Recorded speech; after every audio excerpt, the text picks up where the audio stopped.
Hello നമസ്കാരം. Study സ്റ്റുഡിയോയിലേക്ക് എല്ലാവർക്കും സ്വാഗതം. നമ്മളിന്ന് Sreenarayana Guru open university BA sociology first സെമ്മിൻ്റെ ഇൻട്രൊഡക്ഷൻ ടു സോഷ്യോളജിയിലെ സോഷ്യലൈസേഷനെ കുറിച്ച് എന്തെങ്കിലും കുറച്ച് പറഞ്ഞു തരുമോ എന്ന് ചോദിച്ചിരുന്നു. അപ്പോൾ അതിനൊരു മറുപടി എന്നോണം കൊടുക്കുന്ന ഒരു ക്ലാസ്സാണ് കേട്ടോ. അപ്പോൾ നിങ്ങൾക്ക് എക്സാം ആണല്ലോ, അപ്പോൾ എക്സാം ഓറിയൻറ്റഡ് ക്ലാസ് എന്ന് വേണമെങ്കിൽ നിങ്ങൾക്ക് അതിനെ അങ്ങനെ വിലയിരുത്താം.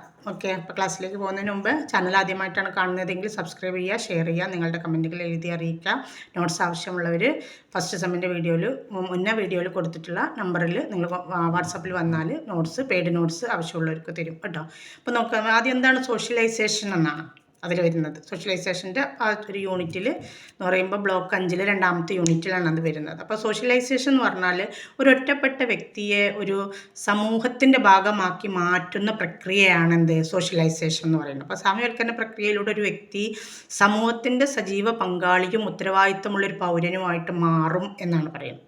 ഈ സാമ്യവൽക്കരണ പ്രക്രിയ ഒരു വ്യക്തി ജനിച്ചിട്ട് ആ വ്യക്തിയുടെ മരണം വരെ സംഭവിച്ചുകൊണ്ടിരിക്കുന്ന ഒരു പ്രക്രിയ കൂടിയാണ് കേട്ടോ. ഇനി അതിൻ്റെ ഘട്ടങ്ങളാണ് നമുക്ക് നോക്കാനുള്ളത്. സ്റ്റേജസ് ഓഫ് സോഷ്യലൈസേഷൻ എന്ന് പറഞ്ഞാൽ സാമ്യവൽക്കരണത്തിൻ്റെ ഘട്ടങ്ങൾ ഏതൊക്കെയാണെന്ന്. സാമ്യവൽക്കരണത്തിന് പ്രധാനമായ 4 ഘട്ടങ്ങളുണ്ട്.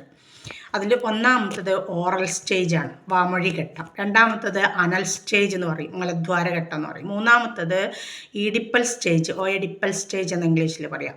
പിന്നെ കൗമാരഘട്ടം അല്ലെങ്കിൽ അഡോളസൻസ് ആണ്. അങ്ങനെ 4 ഘട്ടങ്ങളുണ്ട്. അപ്പോൾ അതിൽ ഓറൽ സ്റ്റേജ് അല്ലെങ്കിൽ ഫസ്റ്റ് സ്റ്റേജ് എന്ന് പറയുന്നത് ജനനം മുതൽ 1 വയസ്സ് വരെയാണ് ആ ഘട്ടം. ഈ ഘട്ടത്തിൽ കുഞ്ഞ് കുടുംബത്തിൽ മൊത്തത്തിൽ ഉൾപ്പെടുന്നില്ല. കുഞ്ഞും അമ്മയും മാത്രം അടങ്ങുന്ന ഒരു സബ്സിസ്റ്റത്തിൽ, അതായത് ഒരു 2 ആളുകൾ അടങ്ങുന്ന ഒരു കണ്ണിയിൽ മാത്രം അപ്പോൾ കുട്ടിക്ക് അതേ അറിയുള്ളൂ. അങ്ങനെ അവർ തമ്മിൽ ഒരു ബന്ധം സ്ഥാപിക്കുന്ന ഒരു ഘട്ടമാണ് ഇത് ഓറൽ സ്റ്റേജ് അല്ലെങ്കിൽ ഫസ്റ്റ് സ്റ്റേജ് എന്ന് പറയുന്നത്. ഇതാണ് പ്രാഥമിക ഘട്ടം. ഈ ഘട്ടത്തിൽ കുട്ടിയുടെ ഐഡൻറ്റിറ്റി അമ്മയുടേതായിട്ടാണ് തിരിച്ചറിയുന്നത്. അതായത് അമ്മയിലൂടെയാണ് ആ കുട്ടി തിരിച്ചറിയപ്പെടുന്നത്. ഇനി രണ്ടാമത്തെ ഘട്ടമായ അനൽ സ്റ്റേജോ, അനൽ സ്റ്റേജ് സെക്കൻഡ് സ്റ്റേജ് എന്നാ പറയുക കേട്ടോ. അത് 1 വയസ്സ് മുതൽ 3 വയസ്സ് വരെയുള്ള ഘട്ടമാണ്. അനൽ സ്റ്റേജ് എന്ന് പറയുന്നത് 1 വയസ്സ് മുതൽ 3 വയസ്സ് വരെയുള്ള ഘട്ടം. ആദ്യത്തേത് എങ്ങനെയാണ്? ജനനം മുതൽ 1 വയസ്സ് വരെയുള്ള ഘട്ടം. അപ്പോൾ രണ്ടാമത്തെ ഘട്ടം എവിടെ നിന്ന് തുടങ്ങുന്നു? 1 വയസ്സ് മുതൽ തുടങ്ങിയിട്ട് 3 വയസ്സ് വരെയുള്ള. ഈ ഘട്ടത്തിൽ കുട്ടി പൂർണ്ണമായും അമ്മയെ മാത്രം ആശ്രയിക്കില്ല. പകരം ടോയ്ലറ്റ് പരിശീലനമാണ് ഈ ഘട്ടത്തിൻ്റെ പ്രധാന ലക്ഷ്യം. അതുകൊണ്ടാണ് അതിനെ മലദ്വാര ഘട്ടം എന്ന് വിശേഷിപ്പിക്കുന്നത് കേട്ടോ. അല്ലെങ്കിൽ അതിൻ്റെ മലയാളം അങ്ങനെ അതാണ് അതിൻ്റെ ശരിക്കും അനൽ എന്ന് പറയുന്നതിന് മലയാളമാണ്. ഈ ഘട്ടത്തിൽ താനും അമ്മയും എന്നിങ്ങനെ 2 വ്യത്യസ്ത റോളുകൾക്ക് ആണ് കുട്ടിക്ക് ഉള്ളത്. അതായത് അമ്മ എന്നത് പറയുന്നത് സെപ്പറേറ്റ് ആയിട്ട് കാണും, ഞാൻ എന്ന് പറയുന്ന സ്വയത്തെ കുട്ടി വേറെയും കാണാൻ തുടങ്ങുന്ന ഒരു ഘട്ടമാണ്. ആദ്യത്തേൽ എങ്ങനെയാണ്? അമ്മയിലൂടെയാണ് കുട്ടി അറിയപ്പെടുന്നതെന്ന് പറഞ്ഞല്ലോ. രണ്ടാമതാകുമ്പോൾ കുട്ടിയുടേതായ ഒരു വ്യക്തിത്വം, അമ്മയ്ക്ക് അമ്മയുടേതായ ഒരു വ്യക്തിത്വം ഉണ്ട് എന്ന് കുട്ടി ഉള്ളാലെ മനസ്സിലാക്കുന്ന ഒരു ഘട്ടമാണെന്നാണ് പറയപ്പെടുന്നത് കേട്ടോ.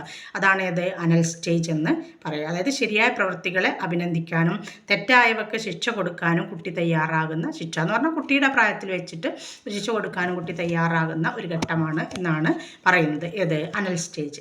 ഇനി മൂന്നാമത്തത് തേർഡ് സ്റ്റേജ് എന്ന് പറയുന്നത് ഓയഡിപ്പൽ സ്റ്റേജാണ്. ഇത് മാത്രം ചിലപ്പോൾ 4 മാർക്കിന് ചോദിക്കാറുണ്ട്, 2 മാർക്കിനൊക്കെ ചോദിക്കാറുണ്ട് കേട്ടോ. ഓയഡിപ്പൽ സ്റ്റേജ് എന്ന് പറഞ്ഞാൽ ഈഡിപ്പൽ സ്റ്റേജ് എന്നാണ് മലയാളം. അപ്പോൾ 3-ലല്ലേ രണ്ടാം ഘട്ടം അവസാനിച്ചത്. 4-ാം വയസ്സ് മുതൽ പ്രായപൂർത്തിയാകുന്നത് വരെയുള്ള ഘട്ടമാണ് ഇത് ഓയഡിപ്പൽ സ്റ്റേജ് അല്ലെങ്കിൽ ഈഡിപ്പൽ സ്റ്റേജ്. ഈ ഘട്ടത്തിൽ കുട്ടി മൊത്തം കുടുംബത്തിലെ അംഗങ്ങളോടൊപ്പം ഇടപഴകാൻ തുടങ്ങുന്ന ഒരു ഘട്ടമാണ്. കുട്ടി തൻ്റെ ലിംഗത്തിൻ്റെ അടിസ്ഥാനത്തിൽ തിരിച്ചറിയപ്പെടുകയും ആൺകുട്ടികൾ അച്ഛനെ അനുകരിക്കുകയും പെൺകുട്ടികൾ അമ്മയെ അനുകരിക്കുകയും ചെയ്യുന്ന ഒരു ഘട്ടമാണ് ഏത് ഈഡിപ്പൽ സ്റ്റേജ് എന്ന് പറയുന്നത്. ഇതിൻ്റെ പ്രത്യേകത എന്ന് ചോദിച്ചാൽ ഈ ഘട്ടത്തിൽ കുട്ടികൾ തങ്ങളുടെ എതിർലിംഗത്തിൽപ്പെട്ട രക്ഷിതാവിനോട് ഒരു അബോധാവസ്ഥയിലുള്ളൊരാഗ്രഹവും ഒരേ ലിംഗത്തിലുള്ള രക്ഷിതാവിനോട് അസൂയയും പ്രകടിപ്പിക്കും എന്നാണ്. ഇപ്പോൾ ഉദാഹരണം പറയുകയാണെങ്കിൽ ഈ ഘട്ടത്തിൽ ആൺകുട്ടികൾ അമ്മയോട് സ്നേഹം പ്രകടിപ്പിക്കുകയും അച്ഛനോട് അസൂയ കാണിക്കുകയും ചെയ്യും. എന്നാൽ പെൺകുട്ടികൾ ഈ സമയത്ത് അമ്മയോട് അസൂയ കാണിക്കുകയും അച്ഛനോട് സ്നേഹം പ്രകടിപ്പിക്കുകയും ചെയ്യുന്ന ഘട്ടം. അത് ആ സമ്പ്രദായത്തിന് ഫ്രോയിഡ് വിളിച്ചത് എന്താണെന്ന് വെച്ചാൽ ഇലക്ട്രാ കോംപ്ലക്സ് എന്നാണ്. എന്താണ് ഇലക്ട്ര? പെൺകുട്ടികൾ ഈ ഘട്ടത്തിൽ കാണിക്കുന്ന അച്ഛനോട് കാണിക്കുന്ന സ്നേഹം അമ്മയോട് കാണിക്കുന്ന വിയോജിപ്പ്, അതിനാണ് അസൂയ എന്ന് പറയുന്നത് കേട്ടോ. അല്ലാതെ ആർക്കും അച്ഛനോട് അമ്മയോട് അസൂയൊന്നും ഉണ്ടാവില്ല, ഒരു വിയോജിപ്പ്, അതാണ്. അപ്പോൾ അതിന് ഫ്രോയിഡ് കൊടുത്ത പേരാണ് എന്ത്? ഇലക്ട്രാ കോംപ്ലക്സ് എന്നത്. അതും ചോദിക്കാറുണ്ട്, 1 വേർഡായിട്ട് വരെ ചോദിക്കാറുണ്ട്. ഇനി ലാസ്റ്റ് സ്റ്റേജാണ് അഡോളസൻസ് സ്റ്റേജ്. അഡോളസൻസ് എന്നേ ഉള്ളൂ, 4th സ്റ്റേജ് കേട്ടോ. ഈ ഘട്ടം ഏകദേശം പ്രായപൂർത്തിയാകുമ്പോൾ ആരംഭിക്കുക. അവിടെയാണല്ലോ 3ാമത്തെ ഘട്ടം അവസാനിച്ചത്. അവിടെ നിന്ന് അങ്ങോട്ട് ആരംഭിക്കുന്നതാണ് ഏത് അഡോളസൻസ് എന്ന് പറയും. ഈ ഘട്ടത്തിൽ കുട്ടികൾ രക്ഷിതാക്കളുടെ നിയന്ത്രണത്തിൽ നിന്ന് സ്വതന്ത്രരാവാൻ ആഗ്രഹിക്കുന്ന ഒരു ഘട്ടമാണ്. നമുക്കെന്നെ മനസ്സിലാവും. വ്യക്തിയിൽ ശാരീരികവും മാനസികവുമായ മാറ്റങ്ങൾ സംഭവിക്കുന്ന ഒരു ഘട്ടം കൂടിയാണ് ഏത് കൗമാരഘട്ടം എന്ന് പറയുന്നത്. കൗമാരക്കാർ കൂടുതൽ സാമൂഹിക നിയന്ത്രണം ഇഷ്ടപ്പെടാത്ത ആളുകളാണ്. അവർ പുതിയ റോളുകളും പെരുമാറ്റ രീതികളും ഒക്കെ പഠിച്ചു വരുന്ന ഒരു എന്താ പറയുക ഒരു പ്രത്യേക ഏജിലുള്ള ആളുകളാണ്. എല്ലാം അവർക്ക് സ്വന്തമായി തീരുമാനിക്കാൻ കഴിയില്ല. പക്ഷെ അവരുടെ ധാരണ എന്താണ്? ഞങ്ങൾ തീരുമാനിക്കുന്നതാണ് ശരി എന്നുള്ളതായിരിക്കും. അതുകൊണ്ട് വിദ്യാഭ്യാസം, തൊഴിൽ, ജീവിത പങ്കാളിയെ തിരഞ്ഞെടുക്കൽ എന്നിവയിൽ അവർ ആരുടെ ഉപദേശം തേടണം? മാതാപിതാക്കളുടെ ഉപദേശം തേടണം. ഇതാണ് സ്റ്റേജസ് കേട്ടോ, 4 ഇനി സിഗ്നിഫിക്കൻസ് ഓഫ് സോഷ്യലൈസേഷനാണ് അതിൽ വരുന്ന മറ്റൊന്ന്. അതിൻ്റെ സമയവൽക്കരണത്തിൻ്റെ പ്രാധാന്യങ്ങൾ ഇതൊക്കെ പറഞ്ഞതാണ് കേട്ടോ മുന്നേ. നിങ്ങൾ അങ്ങനെ ആവശ്യപ്പെട്ടപ്പോൾ ഇനി അതിലെന്തെങ്കിലും പ്രത്യേകിച്ച് വേണമെന്ന് തോന്നിയതുകൊണ്ട് പറയാമെന്ന് മാത്രം. സിഗ്നിഫിക്കൻസിൽ പറയുന്ന 1ാമത്തെ കാര്യം സമയവൽക്കരണം ഒരു ജൈവിക അസ്തിത്വത്തെ ഒരു സാമൂഹിക ജീവിയാക്കി മാറ്റുന്നു. അതായത് ഒരു ഒറ്റപ്പെട്ട ഒരു വ്യക്തിയെ ഒരു സാമൂഹിക ജീവിയാക്കി മാറ്റുന്നു എന്നതാണ് സിഗ്നിഫിക്കൻസിൽ 1ാമത്തത്. 2ാമത്തത് സമയവൽക്കരണം ഒരു തുടർ പ്രക്രിയയാണ്. ജനനം മുതൽ മരണം വരെ അങ്ങനെ സംഭവിച്ചുകൊണ്ടിരിക്കുന്ന ഒരു പ്രക്രിയയാണ്. 3ാമത്തത് സമയവൽക്കരണം മാനദണ്ഡങ്ങളുടെ ആന്തരികവൽക്കരണത്തിലേക്ക് നയിക്കുന്നു. അതായത് ഒരു സമൂഹത്തിൽ ജീവിക്കാൻ നമ്മളിലേക്കുണ്ടായിരിക്കേണ്ട മാനദണ്ഡങ്ങൾ നമ്മൾ സ്വീകരിക്കാൻ, നമ്മളുള്ളിലേക്ക് എടുക്കാൻ അത് കാരണം. അതാണ് ആന്തരികവൽക്കരണത്തിലേക്ക് നയിക്കുന്നത്. 4ാമത്തതിൽ പറഞ്ഞില്ലേ. 5ാമത്തത് വിവിധ സാമൂഹിക റോളുകളിൽ പ്രവർത്തിക്കാൻ സാമൂഹികവൽക്കരണം സഹായിക്കുന്നു. ഓരോ നമ്മളെ സമൂഹത്തിൽ നമുക്ക് ഓരോ റോളുകളുണ്ടെന്ന് പറഞ്ഞിട്ടുണ്ടല്ലോ. ആ റോളുകളൊക്കെ നമ്മളെ വഹിക്കാൻ പ്രാപ്തരാക്കുന്നത് എന്താണ്? സാമൂഹികവൽക്കരണമാണ്. 6ാമത്തത് സാമൂഹികവൽക്കരണ കഴിവുകളെ കുറിച്ചുള്ള അറിവ് നൽകുന്നു. നമുക്ക് എനിക്കിപ്പോൾ എന്തിനാ കഴിവുള്ളതെന്ന് ഞാൻ തിരിച്ചറിയുന്നത് മറ്റുള്ളവർ എന്നെ കണ്ടിട്ട് ഞാൻ ചെയ്യണത് കണ്ടപ്പോൾ എന്നെ പ്രോത്സാഹിപ്പിക്കുന്നതിലൂടെയാണ്. അപ്പോൾ അത് തിരിച്ചറിയാൻ കഴിയും. 7 ഇത് അച്ചടക്കമുള്ളവരാകാൻ വ്യക്തികളെ സഹായിക്കുന്നു. 8ാമത്തത് സാമൂഹിക നിലപാട് കുറയ്ക്കാൻ സഹായിക്കുന്നു. അതായത് വിവിധ ജാതി, വർഗ, മതവിഭാഗങ്ങളുമായുള്ള വ്യത്യാസങ്ങളുണ്ടല്ലോ, അതില്ലായ്മയെ ചെയ്യാൻ സഹായിക്കുന്നു. 9ാമത്തത് സാമൂഹികവൽക്കരണം ശരിയായ അഭിലാഷങ്ങൾ വികസിപ്പിക്കാൻ. അതായത് നമ്മളുടെ ഉള്ളിലുള്ള ആഗ്രഹങ്ങൾ ഉണ്ടാവില്ലേ, അത് ഏതാണെന്ന് വെച്ചാൽ അതിനനുസരിച്ച് നമ്മളതിൽ അത് നമ്മളിൽ വികസിപ്പിച്ചെടുക്കാൻ സാമൂഹികവൽക്കരണം നമ്മളെ സഹായിക്കും. അപ്പോൾ അതും സോഷ്യലൈസേഷൻ്റെ ഒരു പ്രാധാന്യമാണ്. ഇനി ടൈപ്സ് ഓഫ് സോഷ്യലൈസേഷൻ അത് നിങ്ങൾക്ക് അറിയാമെന്ന് വിചാരിക്കുന്നു. പ്രൈമറി സോഷ്യലൈസേഷൻ, സെക്കൻഡറി സോഷ്യലൈസേഷൻ, അതിൻ്റെ ഭാഗമായിട്ട് വരുന്ന ആൻറ്റിസിപ്പേറ്ററി സോഷ്യലൈസേഷൻ, റീസോഷ്യലൈസേഷൻ, അഡൾട്ട് സോഷ്യലൈസേഷൻ എന്നൊക്കെ പറഞ്ഞിട്ട് ഉണ്ടല്ലോ. അപ്പോൾ ഏതൊക്കെയാണെന്ന് നോക്കാം. പ്രൈമറി സോഷ്യലൈസേഷൻ എന്ന് പറഞ്ഞാൽ എന്താ? ശൈശവത്തിലും കുട്ടിക്കാലത്തുമാണ് ഏത് സംഭവിക്കുക? പ്രൈമറി സോഷ്യലൈസേഷൻ സംഭവിക്കുക. അതിൻ്റെ മെയിൻ ഏജൻറ്റ് ഏതാണ്? ഫാമിലിയാണ്, കുടുംബമാണ് കേട്ടോ. സെക്കൻഡറി ചുരുക്കി പറയുകയാണ് കേട്ടോ. സെക്കൻഡറി സോഷ്യലൈസേഷൻ എന്ന ദ്വിതീയ സാമൂഹ്യവൽക്കരണം എന്ന് പറയുന്നത് എന്താണ്? കുട്ടിയെ സാമൂഹ്യവൽക്കരണത്തിൽ സ്കൂളും ചങ്ങാതിക്കൂട്ടങ്ങളും പങ്കാളികളാവുന്ന ആ ഒരു ഘട്ടത്തെയാണ് സെക്കൻഡറി സോഷ്യലൈസേഷൻ എന്ന് ഉദ്ദേശിക്കുന്നത്. പിന്നെ ആൻറ്റിസിപ്പേറ്ററി സോഷ്യലൈസേഷൻ എന്ന് പറഞ്ഞാൽ മുൻകൂർ സാമൂഹ്യവൽക്കരണം. മാത്രമേ 2 മാർക്കിന് ചോദിക്കും. Anticipatory, what is anticipatory, what you mean by anticipatory socialisation എന്നൊക്കെ പറഞ്ഞ് ചോദിക്കും. അപ്പോൾ എന്താണ്? ഭാവി സ്ഥാനങ്ങൾ, തൊഴിലുകൾ, സാമൂഹിക ബന്ധങ്ങൾ എന്നിവയ്ക്കായി ഒരു വ്യക്തിയെ നമ്മൾ തയ്യാറാക്കി മാറ്റുന്ന പ്രക്രിയയാണ് എന്ത്?